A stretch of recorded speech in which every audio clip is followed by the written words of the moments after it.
Vous avez dit que vous étiez arpenteur, c'est ça? En quelque sorte. Je viens faire des relevés pour la construction d'un nouveau réservoir à l'ouest d'Arkham. Un nouveau réservoir? Vous voulez dire que vous allez noyer les vallées? C'est ce qui va arriver. Tant mieux.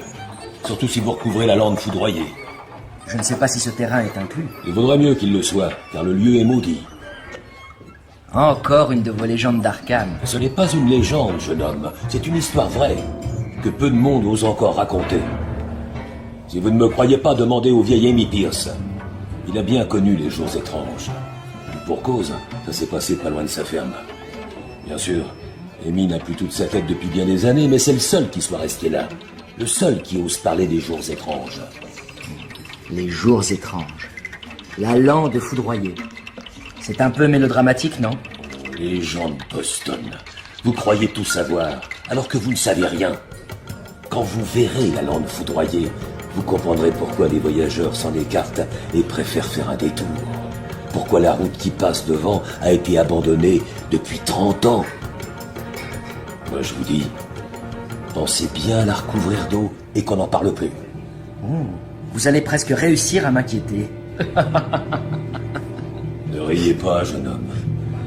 Et demandez-vous pourquoi les anciens occupants de la région s'en sont allés. Et pourquoi les étrangers n'aiment pas vivre en ce lieu. Il n'y a plus personne? Non.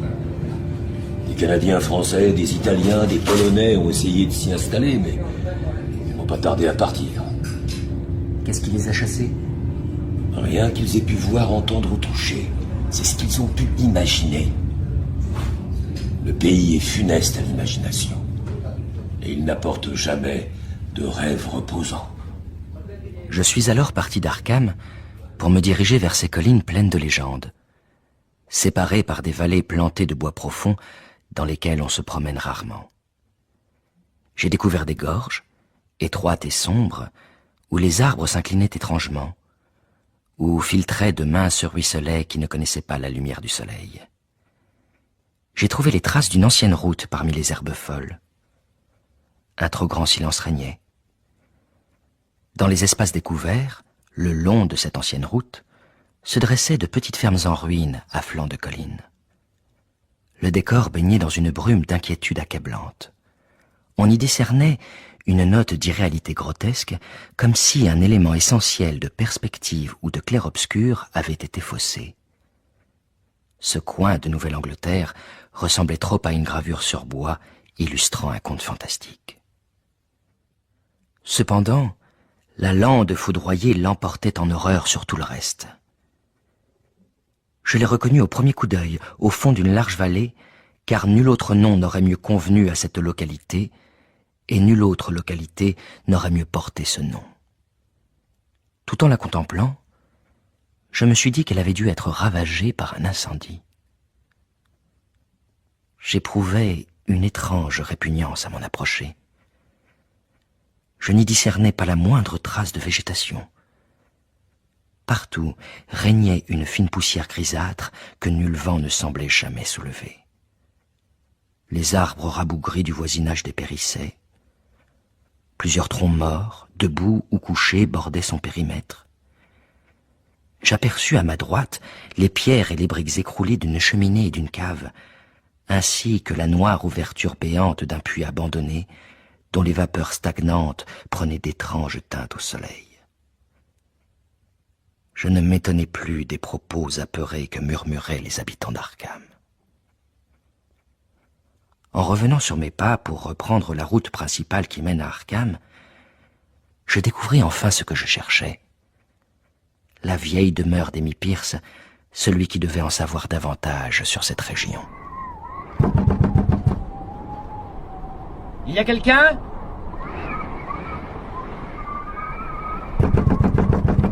Qu'est-ce que c'est? J'ai besoin d'aide. Je suis perdu.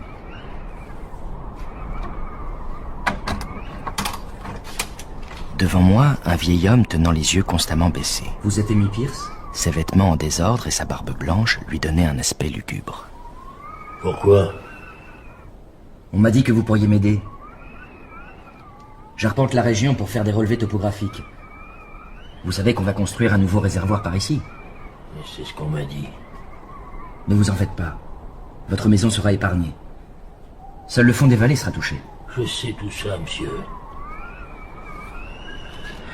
Vous voulez quoi, au juste?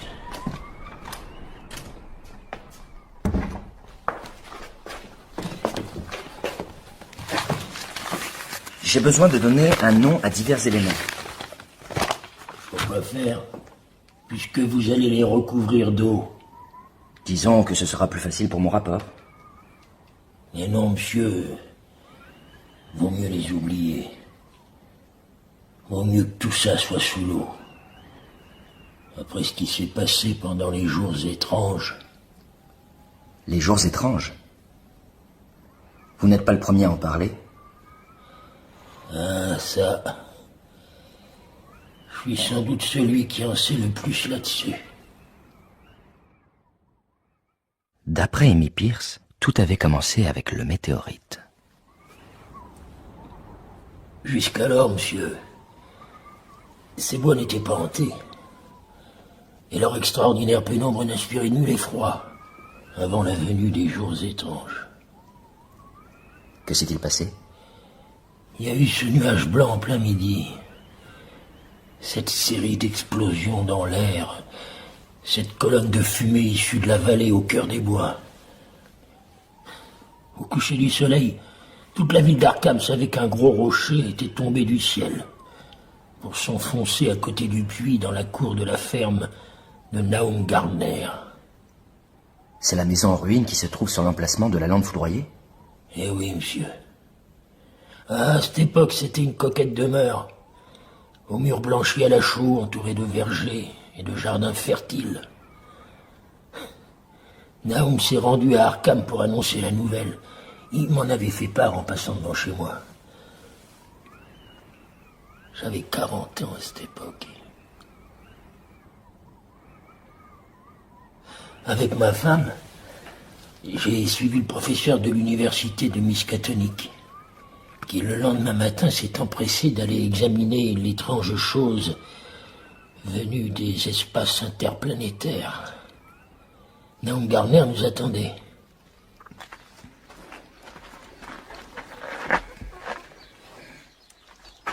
Je ne comprends pas, vous avez dit que la pierre était grosse. C'est qu'elle a rapetissé depuis hier. Regardez le monticule brunâtre au-dessus de la terre éventrée. Et l'herbe calcinée près du puits. La trace est plus grande que la pierre. Mais les pierres ne rapetissent pas. C'est étrange. Elle est encore chaude. Elle a émis une faible clarté au cours de la nuit.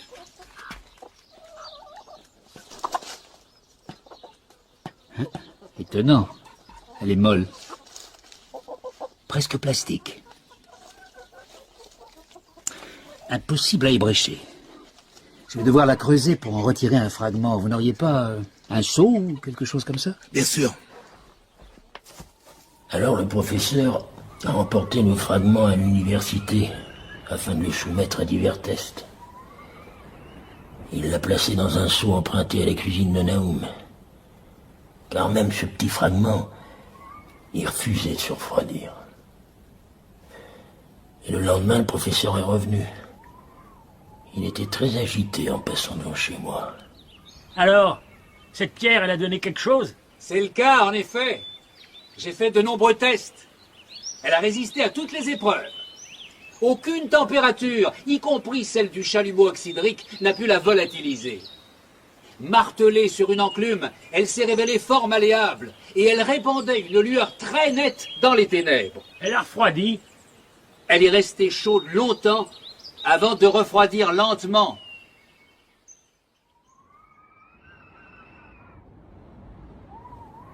Vous voyez, monsieur, je me souviens plus trop de tous les noms que ce professeur a employés. Mais ce dont je me souviens surtout, c'est que le professeur a dit qu'il n'avait plus de pierre. Comment ça? Le fragment avait disparu, comme volatilisé. Et il n'y avait plus qu'une trace calcinée, là où elle avait été posée pour la nuit. Il n'avait pas d'explication? Aucune. Et c'est pourquoi je l'ai accompagné à nouveau chez Nahum. Vous voulez du thé, monsieur? Oh, vous dérangez pas. Oh, je vais aller en faire pour moi, de toute façon. J'imagine que la météorite avait encore rétréci. Oh, exact, monsieur. Tout autour de la masse brune, près du puits, il y avait un espace vide. Sauf à l'endroit où le sol s'était creusé. Alors qu'elle mesurait 2,50 m de large la veille, elle atteignait à peine 2 mètres maintenant. Elle était encore brûlante.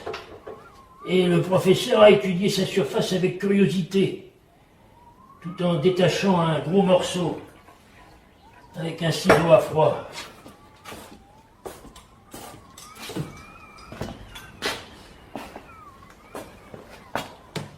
Voilà votre thé, monsieur. Merci.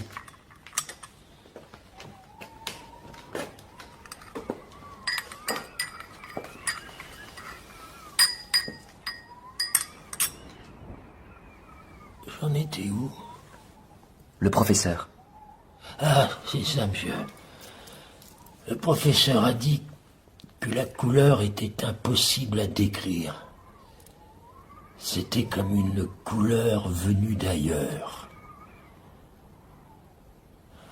Ensuite, le professeur est rentré à Arkham avec le second morceau de la pierre, qui, au laboratoire, s'est montré aussi déconcertant que le précédent. Et cette nuit-là, un violent orage a éclaté. Le lendemain, lorsque le professeur s'est rendu chez Nahum, il a éprouvé une amère déception. Qu'avez-vous fait de la pierre? Ah, rien du tout. Mais elle doit avoir quelque chose de particulier avec l'électricité. Comment cela? Elle a attiré la foudre. 6 fois en 1 heure, j'ai vu les éclairs frapper la cour de devant. Quand l'orage a pris fin, il n'y avait plus rien auprès du vieux puits, que le trou à demi comblé par les éboulis. J'ai creusé l'emplacement, j'ai rien trouvé. Le professeur, lui aussi, a constaté la disparition totale du météorite. Et il est retourné dans son laboratoire pour poursuivre ses expériences sur le second morceau. Je crois qu'il l'avait soigneusement enfermé dans un coffret de plomb. Si bien qu'il a duré 1 semaine avant de disparaître, sans laisser la moindre trace. Je suppose qu'il n'a rien trouvé de plus. Ah, vous commencez à comprendre les choses, monsieur. Naturellement, les journaux d'Arkham ont monté en épingle cet incident. Ils ont envoyé des reporters. Nahum est devenu une célébrité locale. Il était comment? Nahum? À ce moment, c'était un homme maigre et jovial, âgé de 50 ans, qui vivait avec sa femme et ses 3 fils, du produit de ses terres. On se voyait fréquemment. Nos femmes échangeaient des visites. Et jusqu'à ce moment, je n'avais rien eu à lui reprocher. Ni après, d'ailleurs. Amy? Quoi? Vous parliez de Nahum. Nahum. Oui. Oui, bien sûr. Juillet et août ont été très chauds. Nahum travaillait dur à faire les foins dans son pré de 4 hectares, au-delà de Chapman's Brook. Et cette tâche le fatiguait beaucoup plus que pendant les années précédentes. Il s'est dit qu'il commençait à sentir les effets de l'âge. Et puis est venue l'époque des fruits et de la moisson. Hé, Nahum! Qu'est-ce que tu fais avec tant de tonneaux? C'est pour mes fruits, les pommes et les poires. Jamais mes vergers n'ont été si prospères. Les fruits sont gros, pleins d'éclat et abondants. Mais il a connu une grande déception lorsqu'ils ont atteint la maturité. Car pas un seul n'était mangeable. Tous avaient une sorte de répugnante amertume. Vous les avez goûtés? Ah, bien sûr. Mais la moindre bouchée engendrait le dégoût. Il en allait de même des melons et des tomates. Et Nahum le cœur plein de tristesse, a compris que toute sa récolte était perdue. Tu vois, Amy, toutes mes récoltes sont fichues. J'y vois qu'une seule cause. Le météorite a empoisonné le sol. Il est resté que 2 jours. C'est suffisant. Heureusement que la majeure partie des autres récoltes se trouve dans les hautes terres, le long de la route. Vous pensiez également que la météorite était responsable? Non, monsieur. Mais il fallait bien qu'il trouve une raison. Et l'hiver a été précoce et très froid cette année-là. J'ai vu Nahum moins souvent, tout en constatant qu'il avait l'air soucieux. Sa femme et ses enfants, eux aussi, paraissaient d'humeur taciturne. La famille Gardner n'assistait plus régulièrement aux offices, ni aux diverses réjouissances du village. Pour quelle raison? Mais j'en avais aucune idée. Plusieurs fois, lui, sa femme ou ses enfants ont avoué qu'ils ne se sentaient pas en très bonne santé et qu'ils éprouvaient un malaise indéfinissable. Tu sais, Amy, j'ai l'impression qu'il se passe des choses bizarres autour de la ferme. Qu'est-ce que t'entends par des choses bizarres? J'ai vu des empreintes dans la neige. Des empreintes d'écureuils, de lapins blancs ou de renards, qui avaient quelque chose d'anormal dans leur dimension et leur disposition. Oh, tout d'abord, j'ai pas fait attention à ses propos. Puis un soir que je passais en traîneau devant la maison de Nahum, en revenant de Clark's Corner, j'ai vu un lapin traverser la route au clair de lune. Les bonds de l'animal étaient si longs que même mon cheval s'est énervé.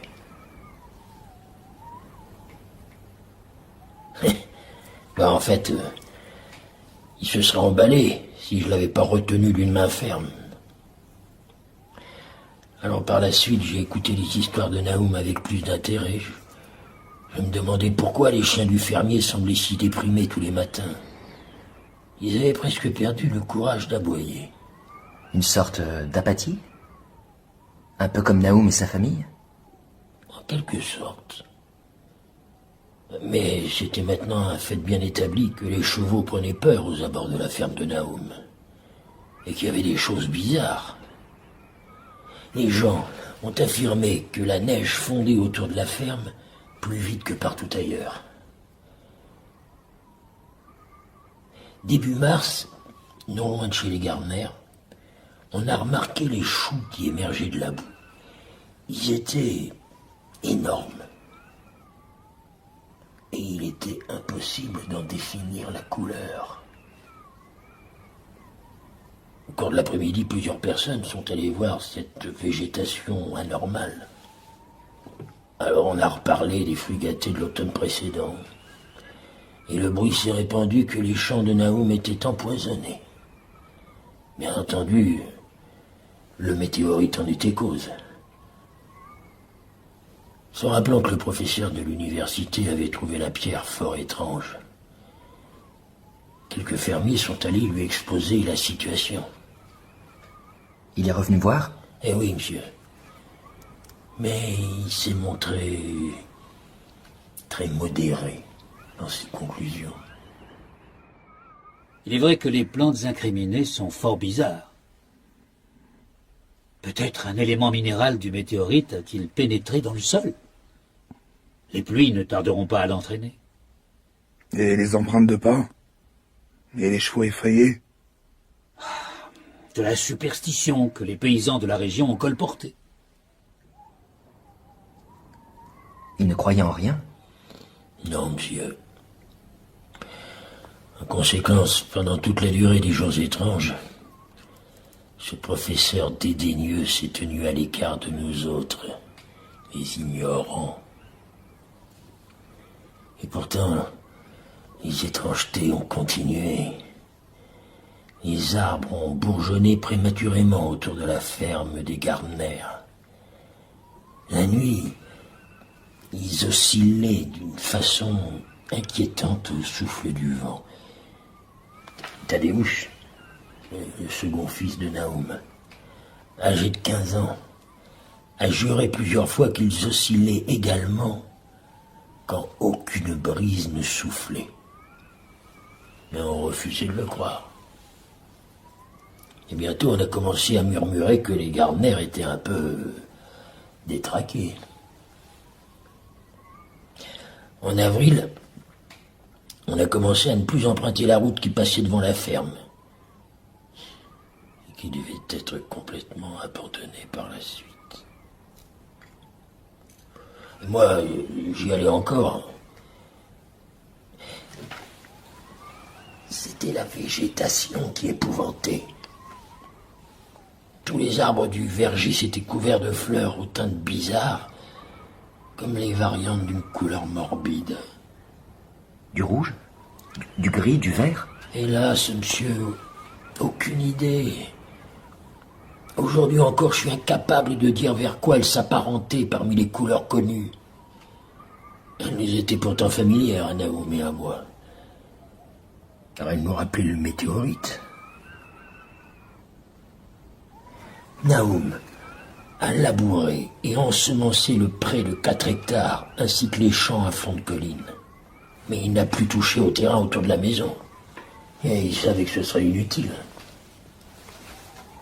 Lorsque ses voisins ont commencé à éviter sa maison, il en a été naturellement très affecté. Mais sa femme l'a bien été davantage. Ses fils les témoins, car ils allaient tous les jours à l'école. Cependant, les commérages leur inspiraient une certaine frayeur. Tadeusz, une nature particulièrement sensible, en souffrait plus que ses frères. Il n'y avait plus que vous comme témoin. C'est ça, monsieur. Il n'y avait plus que moi.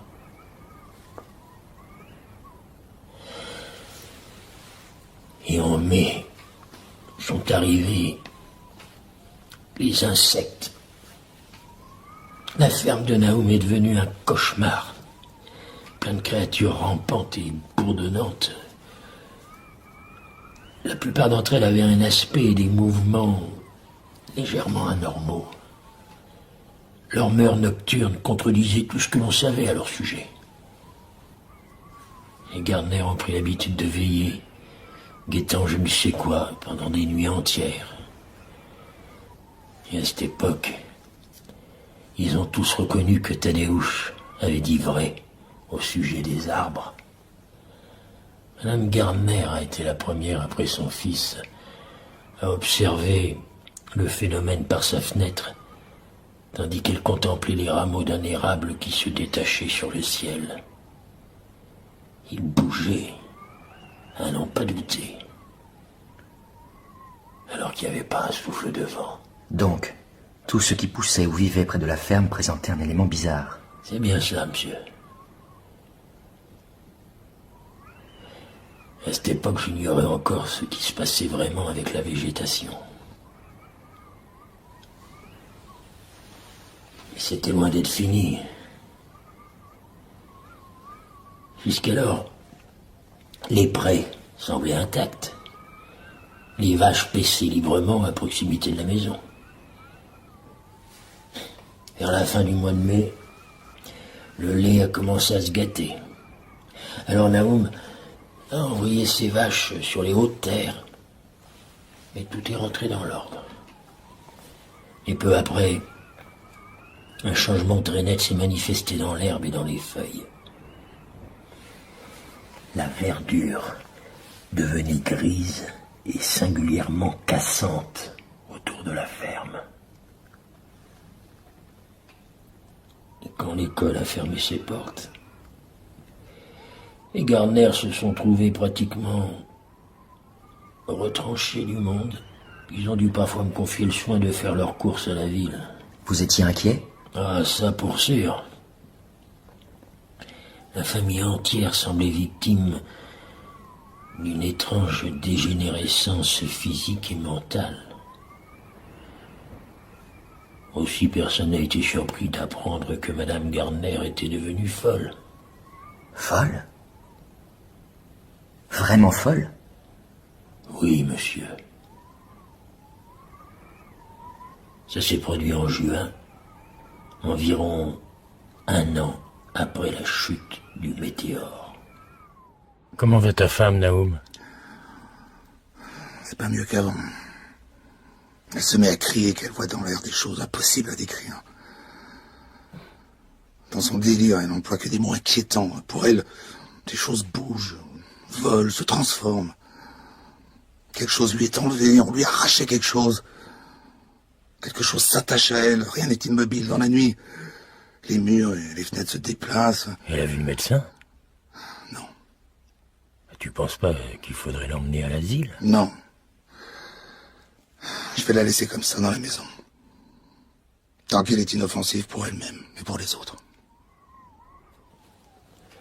Mais la situation a empiré, puis lorsque les enfants ont pris peur, lorsque Tadeusz a failli s'évanouir à la vue des grimaces menaçantes de sa mère, Naoum a décidé de l'enfermer dans la mansarde à l'étage.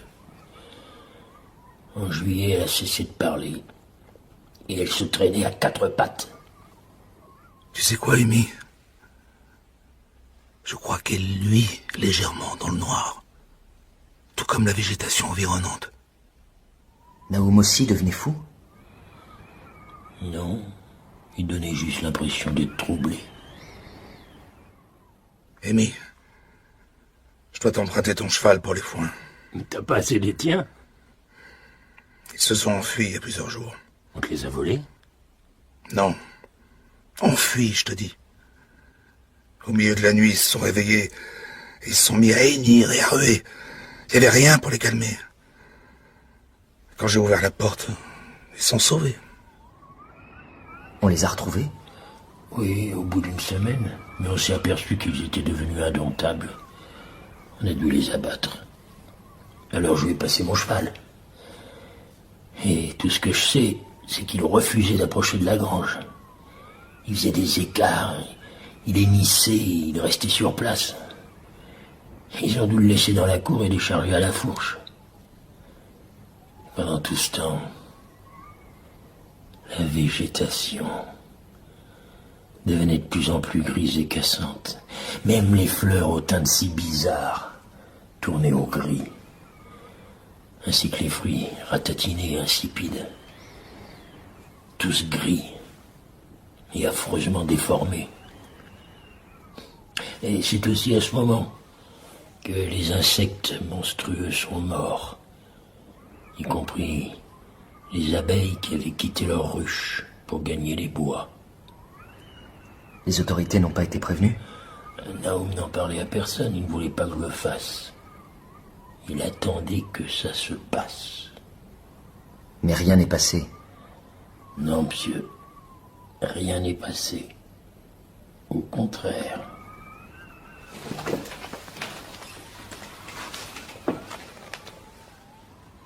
Je dois avoir quelques biscuits au gingembre si vous avez faim. Pas vraiment. Ils sont encore bons. J'ai une boîte en fer pour les garder. Ça ira, merci. Je les sors quand même.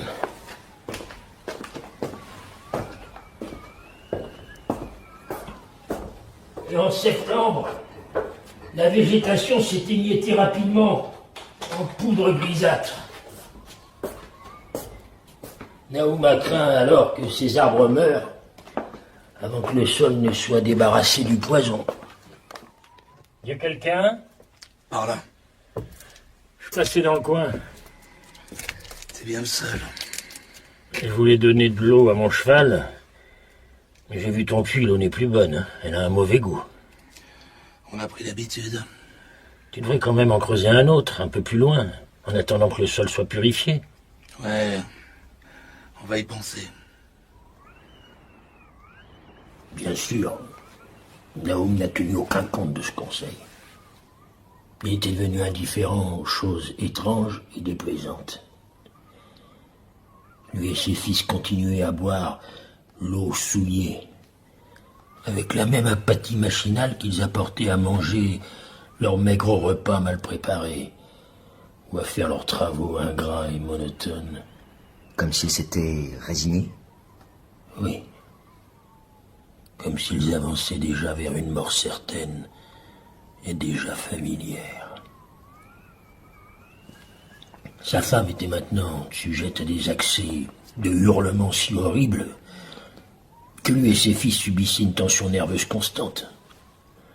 À présent, ils évitaient tout le monde. Et lorsque l'école a rouvert ses portes, les enfants sont restés à la maison. Thaddeus a été frappé de folie en septembre. Mon Dieu. Comme vous dites, monsieur.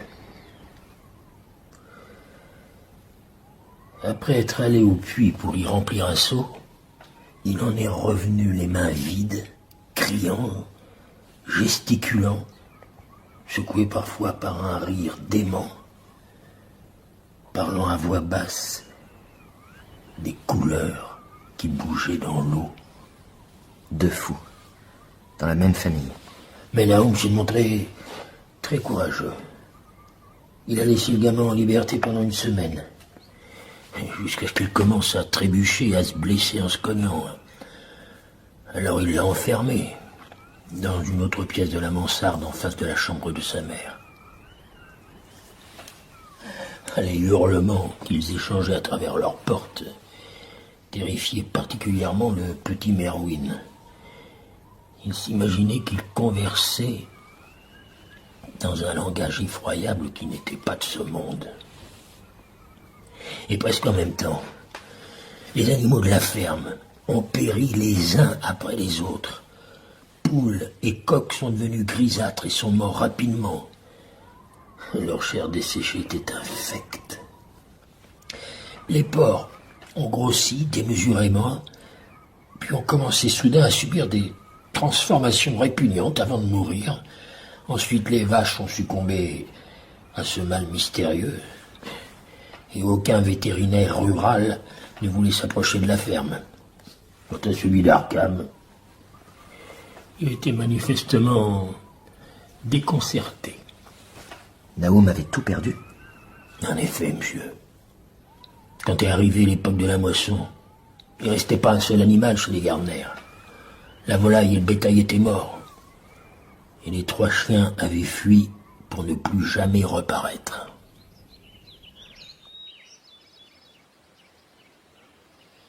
Nahum, qu'est-ce que tu fais par ici, loin de ta ferme?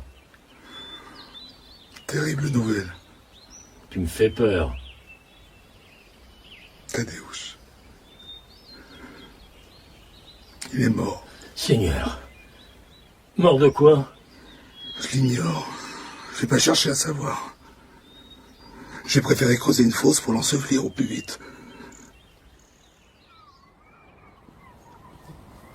Bien sûr, avec ma femme,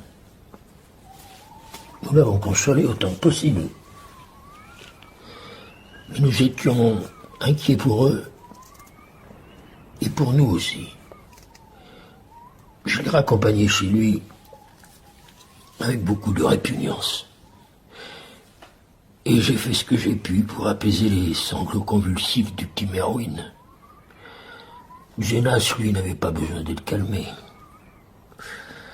Depuis quelques jours, il passait son temps à regarder le vide et à exécuter machinalement les ordres de son père. Parfois, au cri strident de Merwin, répondaient les cris étouffés de la folle enfermée dans la mansarde. À la tombée de la nuit, je me suis arrangé pour prendre congé. En dépit de ma vive amitié pour lui, rien n'aurait pu me faire rester en ce lieu où la végétation commençait à émettre une lueur phosphorescente, où les arbres semblaient osciller en l'absence de la moindre brise. Et 3 jours plus tard, Nahum faisait irruption dans ma cuisine. Cette fois, c'est Merwin. Il a disparu. Tu veux dire qu'il est mort? Je l'ai cherché partout, il n'est plus à la ferme. Il est allé au puits tard dans la nuit portant un seau et une lanterne. Et il n'est pas revenu. Il s'est enfui peut-être. Peut-être. Depuis quelque temps, il a perdu tout contrôle de ses nerfs et de ses actes. Rien ne fait crier. J'ai entendu un hurlement frénétique dans la cour. Mais mon gamin avait disparu avant même que j'ouvre la porte. Au lever du soleil, après avoir fouillé vainement les champs des bois, j'ai découvert près du puits des objets fort curieux. Une masse de fer informe, à demi fondue, représentait certainement la lanterne. À côté, une poignée et des cercles de fer tordus, qui devaient être les débris du seau. Je sais pas quoi penser. Faut peut-être prévenir. Inutile. Les fermiers du voisinage viendront pas m'aider. Quant aux gens d'Arkham, ils vont se moquer de moi. T'as des morts. Merwin n'est plus là. Quelque chose rampe autour de la ferme. Quelque chose qu'on ne peut pas voir ni entendre. Bientôt je vais disparaître, moi aussi. Ne dis pas ça. Amy, il faut que tu veilles sur ma femme et sur Zenas. Si jamais ils me survivent. Ça doit être un châtiment du ciel. Mais j'arrive pas à comprendre pourquoi. Car j'ai toujours suivi les voies du Seigneur. Pendant plus de 2 semaines, je n'ai plus revu Naoum. Inquiet à l'idée de ce qui avait pu se passer, j'ai surmonté ma répugnance et je me suis rendu chez les Gardner. Nulle fumée ne montait de la grande cheminée. Mais pendant un instant, j'ai redouté le pire. La ferme avait un aspect effrayant. Des feuilles et des herbes grisâtres couvraient le sol. Les grands arbres nus griffaient le ciel gris de novembre avec une méchanceté qui se manifestait dans une modification subite de l'inclinaison de leurs branches. Naoum vivait encore? Ah oui, monsieur. Et dans un sale état. Il était étendu sur un petit lit dans la cuisine. Dans la pièce régnait un froid glacial. Il semblait très affaibli, mais parfaitement conscient. Et capable de donner à Zenas des ordres simples. Que s'était-il passé? Je crois que la corde avait fini par se rompre. Naoum n'éprouverait plus désormais aucun chagrin. Ses propos devenaient incohérents. Merwin, dans le puits. Il vit dans le puits. Et ta femme? Nabi. Ben voyons. Elle est ici. J'ai laissé Naoum marmotter des paroles incohérentes, j'ai pris les clés accrochées à un clou près de la porte, et j'ai gravi l'escalier qui menait à la mansarde. Une odeur infecte régnait dans le couloir, où l'on n'entendait aucun bruit. Une seule des 4 portes était fermée. Je l'ai ouverte. Il faisait très sombre dans la pièce, car la fenêtre était petite et à demi obturée par des barreaux de bois, de sorte qu'on ne distinguait rien sur le plancher. Et une puanteur intolérable emplissait la chambre. Alors, j'ai aperçu une forme noire dans un coin. Lorsque je l'ai discerné plus clairement, je me suis mis à hurler.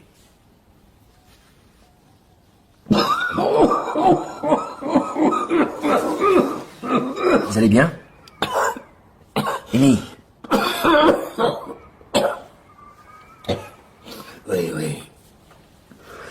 J'étais paralysé par l'horrifiant spectacle que je contemplais. La chose monstrueuse qui se trouvait devant moi. Madame Gardner avait certainement subi le sort épouvantable du bétail. Mais le plus affreux, c'est que cette abomination bougeait tout en continuant à s'effriter sur le plancher.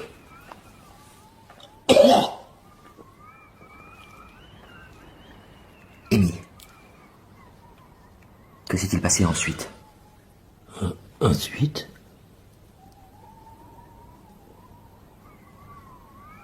Ensuite, j'ai franchi la porte et j'ai enfermé le secret maudit. Il me fallait à présent m'occuper de Naoum, le conduire en un lieu où l'on pourrait le soigner. Au moment où j'ai commencé à descendre l'escalier sombre, j'ai entendu un bruit sourd et un cri étouffé en dessous de moi. Je me suis arrêté sous l'effet d'une crainte vague et j'ai perçu d'autres sons au bas de l'escalier. On traînait un objet pesant sur le sol. Par ailleurs, il y avait un bruit diabolique, ignoble, visqueux. Le bruit d'une succion immonde. Le moindre détail de la scène est gravé profondément dans mon cerveau. Les bruits, l'atroce sensation d'attente, les ténèbres, l'escalier, et surtout tout est divin. La faible luminosité de toutes les boiseries visibles, marches, lattes, poutres. Et à ce moment, a retenti le hennissement frénétique de mon cheval, suivi par le fracas d'un galop furieux. Il s'enfuyait. Mais ce n'était pas tout. Il y a eu un autre bruit au dehors. Une espèce d'éclaboussement provenant du puits. J'ai alors perçu distinctement un léger bruit de reptation sur le plancher. J'ai resserré mon étreinte sur un lourd bâton que j'avais ramassé dans la mansarde. Et rassemblant tout mon courage, j'ai achevé de descendre l'escalier pour me diriger vers la cuisine. Mais j'ai pas eu à y pénétrer. Quelque chose était venu à ma rencontre. Quelle chose? Qu'avez-vous vu? Et je ne saurais dire. L'affaissement, la coloration grisâtre et la désintégration paraissaient extrêmement avancées. La chair horriblement friable se détachait en fragments desséchés. Il y avait l'immonde parodie de ce qui avait été le visage humain de Naoum. C'est rien. Rien que de la couleur. Ça brûle. Froide et humide qu'elle est, mais ça brûle. Elle vivait dans le puits. Je l'ai bien vue. Une espèce de fumée. Toute pareille que les fleurs au printemps. Le puits, il brillait la nuit. Tad, Merwin, Zénas, tout ce qui est vivant. Elle suce la vie. Cette pierre, tout qu'elle a empoisonné. Tout pareil que les plantes et les fleurs. Elle vous attaque le cerveau. Et après, ça vous prend tout entier. Ça vous brûle. Dans l'eau du puits. Pour ça, t'avais raison. C'est de l'eau qui est mauvaise. Merwin, il est jamais revenu du puits. Tu peux pas t'en aller. Elle t'attire. Tu sais qu'il va arriver quelque chose. Mais tu peux pas bouger. Et Nabi, où c'est qu'elle est, Amy? J'ai plus ma tête à moi. Je sais plus quand c'est que je lui ai donné son manger. Cette couleur va la tuer. Elle aussi. C'est rien que de la couleur. Fais attention, Amy. Elle a encore pas fini son travail. Elle suce la vie.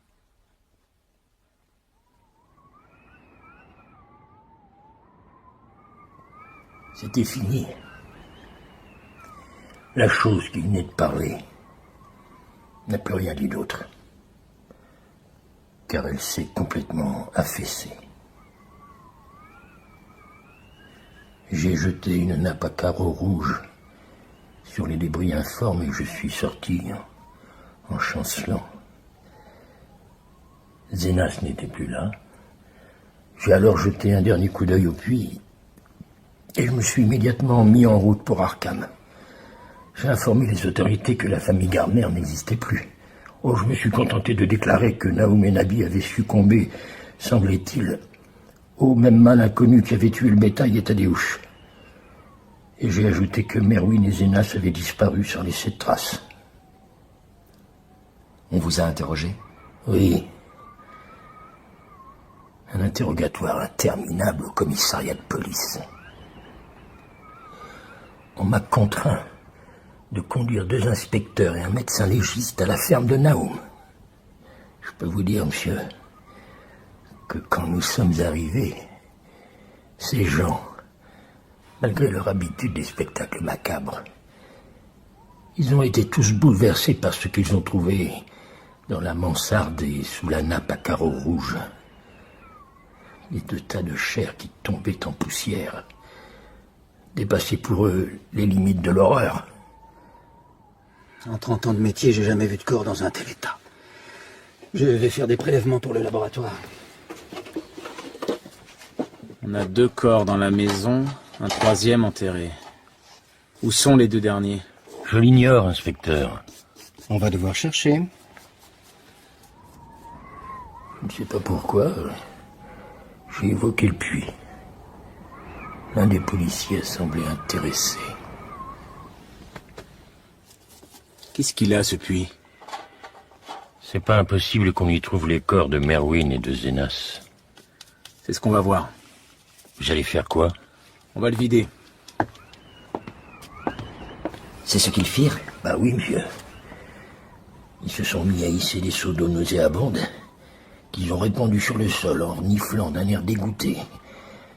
Vers la fin, ils ont même dû se boucher le nez tellement la puanteur était forte. Heureusement que le niveau d'eau n'est pas trop important. Vous voyez quelque chose? C'est pas clair, mais il y a des ossements, des crânes humains et des animaux. Un chien sans doute et d'autres que je ne reconnais pas. La vase du fond semble très poreuse et pleine de bulles. Passez-moi une perche que je sonde. Il a sondé le puits sans trouver le fond. Comme s'il y avait des mètres et des mètres de vase. Quand il a été évident qu'on n'apprendrait rien de plus, on a regagné le salon de la ferme. Vous en pensez quoi? C'est vraiment déconcertant. Tout à fait. Je ne vois pas le lien entre les morts dans la maison et les cadavres dans le puits. Sans compter l'état étrange de la végétation. Et tout ce qu'on raconte dans le pays. Il y a des choses qu'on peut pas expliquer, je vous dis. Bien sûr que toute chose a une explication. Commençons par l'origine de tout ça. Le météorite qui a empoisonné le sol. Ça n'explique pas les maladies sur les animaux qui n'ont mangé aucune des plantes poussant sur ce sol. C'est l'eau du puits, alors. Il faudrait faire des analyses. Comment vous expliquez les 2 garçons qui se sont jetés dans ce puits? Et pourquoi trouve-t-on partout cette couleur et cette désintégration? Regardez. Quoi? La lueur. Il y a une lueur qui sort du puits. Vous avez raison. C'est une lueur d'une étrange couleur qui monte vers le ciel. C'est la couleur qu'il y avait sur le météorite. C'est la couleur de la végétation du printemps. Naoum savait. Il disait que ça venait d'un endroit où les choses sont pas pareilles qu'ici. Quelque chose leur fait peur. Il faut y aller. N'allez pas là-bas. Tout ça, c'est bien plus compliqué que ça en a l'air. Naoum m'a dit qu'il y a une chose dans le puits qui suce la vie. Une chose qui vient de très loin dans le ciel. Comme le météorite. De la façon qu'elle est faite et de la façon qu'elle tue, c'est sûr qu'elle n'appartient pas à notre monde créé par notre Seigneur. La lumière devient plus forte. Et les chevaux paniquent. Les arbres bougent. Vous voyez comme les arbres bougent? Comme s'ils frissonnaient. Et pourtant, il n'y a pas de vent. Éteignez les lanternes. Regardez. Les arbres commencent à briller. La couleur, c'est la même couleur. La lumière du puits est de plus en plus dense. Amy, expliquez-nous. Je ne sais pas, je ne sais plus, c'est peut-être la fin du monde. La lumière monte de plus en plus haut vers le ciel. 2 chevaux s'enfuient. Ceux qui tiraient la charrette, il reste que le mien. La grange se met à briller elle aussi. Ça s'étend sur tout ce qu'il y a d'organique dans les parages. J'ai peut-être réveillé quelque chose en sondant le fond du puits. Pourtant, il n'y avait pas de fond. Uniquement de la vase et des bulles. Ça vient de cette pierre. Ça a grandi au fond du puits. Ça a tué tout ce qui était vivant. Ça s'est nourri de leur corps et de leur esprit. Tad et Merwin, Zenas et Nabi, et Naoum pour finir. Ils ont tous bu l'eau du puits. Ça vient d'un autre monde où les choses sont pas pareilles que chez nous. Et maintenant, ça repart d'où c'est venu. Mon cheval! Non! Non! Amy, qu'est-il arrivé à votre cheval? Je ne sais pas. Il gisait à terre, baignant dans la lumière. Il faut se barricader. Oui. C'est pas la peine. Regardez. La lumière, elle commence à envahir la pièce. Les lattes de plancher. Il faut quitter la maison au plus vite. La porte de derrière, elle donne sur un sentier. Je l'ai défoncée.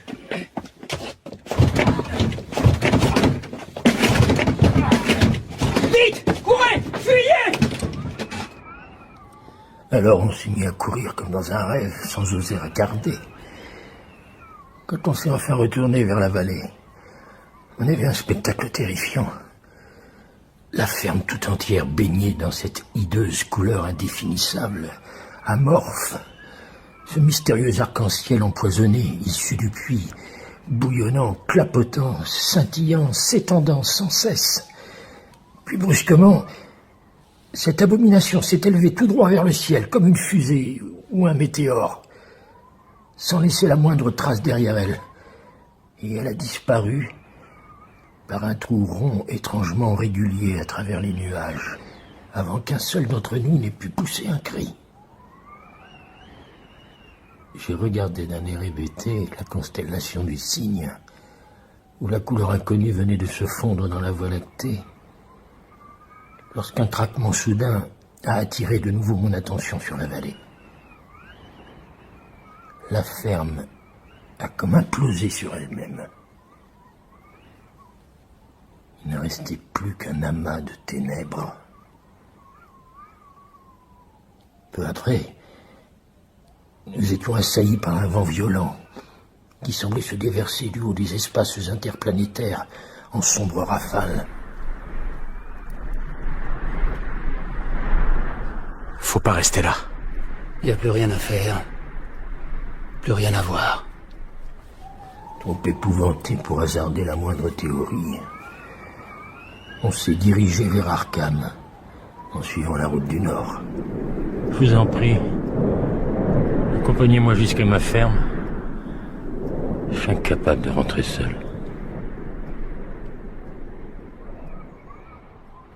Ils ont accepté de m'accompagner. Alors, en arrivant au sommet de la colline, je me suis retourné pour jeter un dernier coup d'œil sur l'emplacement de la ferme de Naoum. Vous avez vu quelque chose? Oui, monsieur. J'ai vu quelque chose monter faiblement, puis retomber aussitôt à l'endroit du puits. C'était une couleur. Rien de plus. Mais une couleur qui n'appartenait pas à notre monde. Et les inspecteurs et le légiste sont revenus le lendemain matin examiner les ruines de la ferme. Mais ce n'étaient pas des ruines à proprement parler. Il ne restait que les briques de la cheminée, les pierres de la cave, quelques débris minéraux et métalliques, et la margelle de ce puits néfaste. À l'exception de mon cheval mort qu'ils ont enseveli, il n'y avait plus qu'un désert de poussière grise, où plus rien n'a jamais poussé. 30 ans. 30 ans se sont écoulés depuis le cataclysme. Mais je ne suis jamais revenu à cet endroit maudit.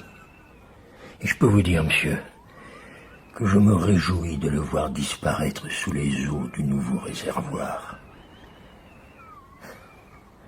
Les rares personnes qui ont osé le contempler malgré les histoires terrifiantes des campagnards l'ont appelé la lande foudroyée. C'est pas la peine de noter ça sur votre plan. J'ai laissé Amy Pierce seule avec ses souvenirs et sa raison défaillante. J'avais compris pourquoi les gens d'Arkham répugnaient à parler de cette histoire et de ce lieu. Le lendemain, je suis rentré à Boston pour donner ma démission. Il m'aurait été impossible de pénétrer de nouveau dans ce fouillis obscur de pentes boisées, d'affronter une deuxième fois cette étendue grisâtre où gît le puits noir à côté d'un amas de pierres et de briques. À présent, le barrage ne tardera plus à être construit. Les bois sombres seront abattus, et la lande foudroyée sommeillera sous les eaux profondes. Les secrets des jours étranges seront ensevelis à jamais. Mais rien ne saura m'amener à boire l'eau du nouveau réservoir d'Arkham. Ne me demandez pas mon opinion, je vous répondrai que je ne sais rien. En effet, je n'ai recueilli que le témoignage d'Amy, car les gens d'Arkham refusent toujours de parler des jours étranges. Et le professeur qui a examiné l'aérolite est mort depuis quelques années. Je crois pouvoir affirmer que la pierre tombée du ciel contenait quelque chose qui s'est nourri de tous les organismes vivants de la lande foudroyée avant de regagner les espaces interplanétaires. Mais il doit y avoir autre chose encore embusquée dans le puits, car la lumière solaire n'a pas une teinte normale au-dessus de la margelle. Une chose infernale doit être enfermée d'une façon ou d'une autre, sans quoi elle se propagerait rapidement. Dieu seul sait de quoi il s'agit. Je n'ai jamais douté de la sincérité d'Amy. Il sait tellement de choses sur cette couleur dont l'influence est insidieuse. Je me demande souvent pourquoi il n'a jamais réussi à partir de chez lui. Et pourquoi il se souvenait aussi bien de certaines paroles de Nahum.